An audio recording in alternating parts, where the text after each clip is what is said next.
അല്ല, ഇവക്കിതെന്ത് പറ്റി? നിന്നോട് ഞാൻ ചെയ്ത തെറ്റിന് ഗിരിയേട്ടൻ ഒരു തെറ്റും ചെയ്തിട്ടില്ല. ഞാനാ ആ പ്രീതി പറയുന്നെല്ലാം വിശ്വസിച്ച് ഗിരിയേട്ടനെ തെറ്റിദ്ധരിച്ചത്. ഗിരിയേട്ടൻ എന്നോട് ക്ഷമിക്കണം. മഞ്ജു, മഞ്ജു കരയല്ലേ? കാര്യം എന്താന്ന് പറ.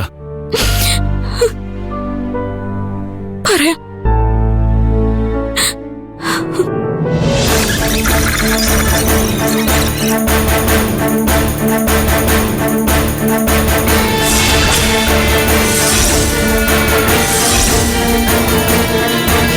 ഞാൻ ഒരിക്കലും ഗിരിയേട്ടനെ സംശയിക്കാൻ പാടില്ലായിരുന്നു.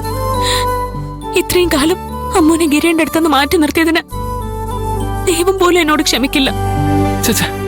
നീ എന്തൊക്കെയാ മഞ്ജു ഈ പറയുന്നേ? എന്റെ ഭാഗത്ത് തെറ്റുണ്ടെന്ന് പ്രീതി എന്നെ പോലും വിശ്വസിപ്പിച്ചിരുന്നു. പിന്നെ നിന്നെ എങ്ങനെയാ കുറ്റം പറയുക? പക്ഷേ ദൈവം നമ്മുടെ ഭാഗത്ത്. കുറച്ച് വൈകിയാണെങ്കിലും ഇപ്പോ നമ്മുടെ കുടുംബം പഴയതുപോലെ ഒന്നായില്ലേ? അമ്മയും വൈകാതെ നടക്കാൻ തുടങ്ങും. നമ്മുടെ ശത്രുക്കളെല്ലാരും കൂടി ആഞ്ഞു ശ്രമിച്ചിട്ടും നമ്മളെ പിരിക്കാൻ സാധിച്ചില്ലല്ലോ. കിരീടനോട് ഒട്ടും ദേഷ്യം തോന്നുന്നില്ലേ? ഒരു തെറ്റും ചെയ്യാതെ കിരീടനെ ഞാൻ ഇത്രയും കാലം ശിക്ഷിച്ചില്ലേ? പ്രീതിയുടെ കാര്യത്തിൽ ഞാൻ തെറ്റുകാരനല്ല എന്നറിഞ്ഞതിന്റെ സമാധാനം എനിക്കുണ്ട്. പക്ഷേ നിന്റെ അച്ഛന്റെ കൊലപാതകം മറച്ചുവെക്കാൻ ഗോപാലിനെ സഹായിച്ചതിൽ നീ എന്നെ ഇത്രയും ശിക്ഷിച്ചാ പോരാ. നിന്നെ മോളെ എന്നേക്കുമായി എനിക്ക് നഷ്ടപ്പെട്ടു എന്നാ ഞാൻ കരുതിയത്. നിങ്ങളെ എനിക്ക് തിരിച്ചു കിട്ടിയതിൽ ദൈവത്തിനോട് എനിക്ക് നന്ദി മാത്രമേ ഉള്ളൂ. നീ എനിക്ക് ഒരു വാക്ക് മാത്രം തന്നാ മതി.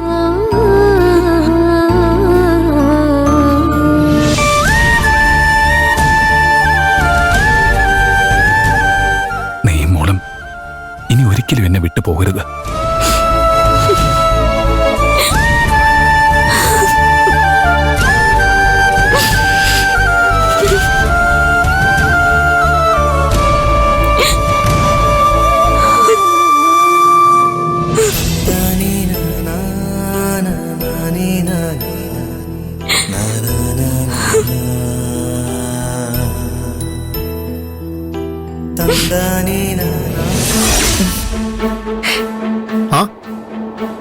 അവരെത്തി.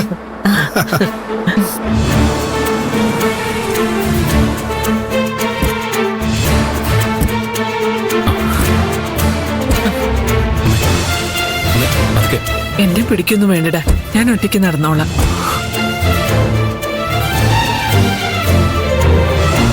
ഭാനു, ഭാനു, നിനക്ക് കുഴപ്പമൊന്നുമില്ലല്ലോ? ദൈവം കാത്തു. എന്നെ വീഴ്ത്താൻ ആ പ്രീതി വിചാരിച്ചാലൊന്നും പറ്റില്ല ഗൗരി. അമ്മ അധികം നേരം നിക്കണ്ട, നമുക്ക് അകത്തേക്ക് കയറാം. ശരിയാ. നിക്ക് ഞാൻ പറഞ്ഞിട്ട് അകത്തേക്ക് കയറിയാ മതി. നീ വാ ഗൗരി.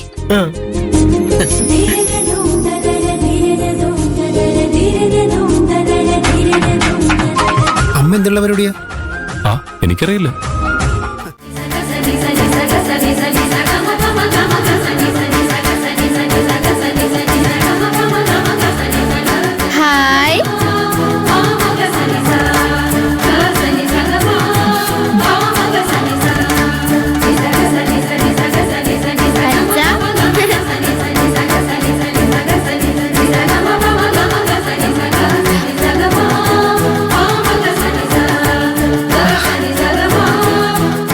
ഒരുപാട് പരീക്ഷണങ്ങൾ നേരിട്ടതിന് ശേഷം വീണ്ടും ഒരുമിച്ചത്. നിങ്ങളും അമ്മവും ഒരുമിച്ചൊരു കുടുംബമായി പുതിയൊരു ജീവിതമാണ് തുടങ്ങാൻ പോകുന്നത്. അത് ഐശ്വര്യമായി തന്നെ വേണമെന്ന് എനിക്ക് നിർബന്ധമായിരുന്നു. കേറി വാ മോളെ.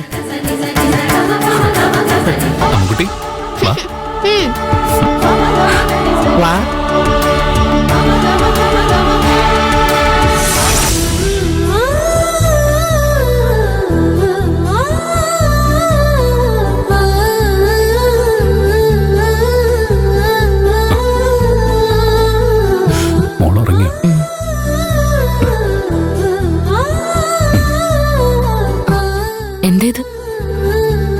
നീ എന്നോട് ആദ്യമായി ചോദിച്ചു വാങ്ങിയ സമ്മാനം.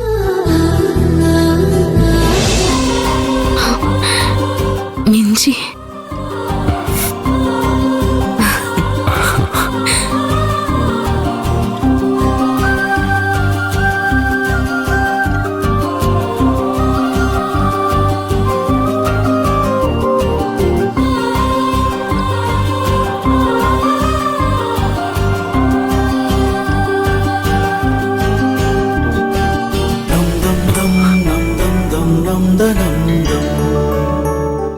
പകരം നീയില്ലാതെ ഞാൻ എങ്ങനെ ജീവിച്ചു എന്ന് എനിക്കറിയില്ല മഞ്ജു. ഇനി ഒരിക്കലും എന്നെ വിട്ടു പോകരുത്.